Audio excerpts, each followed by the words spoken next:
అందరికీ నమస్కారం. మన మహాభారతంలో సహదేవుడు భవిష్యత్తును ముందే తెలుసుకోవడంపై ఓ గొప్ప రహస్యం ఉంది.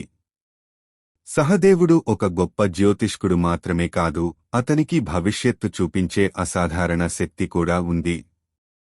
కాని ప్రశ్న ఏమిటంటే, సహదేవుడు భవిష్యత్తు తెలుసుకోగలిగినా ఎందుకు ఎవరికీ చెప్పలేదు? కథల ప్రకారం సహదేవుని విష్ణుమూర్తి ఆశీర్వదించి భవిష్యత్తును చూడగలిగే శక్తి ఇచ్చారు. కాని దాని వెనుక ఒక పెద్ద శపథముంది. తాను ఎవరికైనా భవిష్యత్తు చెప్పిన వెంటనే మరణిస్తాడు. అందుకే మహాభారత యుద్ధం జరిగి భారతవంశానికి ఎన్నో విపత్తులు వచ్చినా సహదేవుడు మౌనంగా ఉండిపోయాడు. ఇది కేవలం పురాణాల్లో చెప్పబడినదేనా, లేక ఇందులో ఇంకెంత నిజం ఉంది? మీ అభిప్రాయాన్ని కామెంట్ చేయండి. మీ హిస్టరీ ఈజ్ అ మిస్టరీ. మరిన్ని అద్భుతమైన రహస్యాల కోసం సబ్స్క్రైబ్ చేయండి.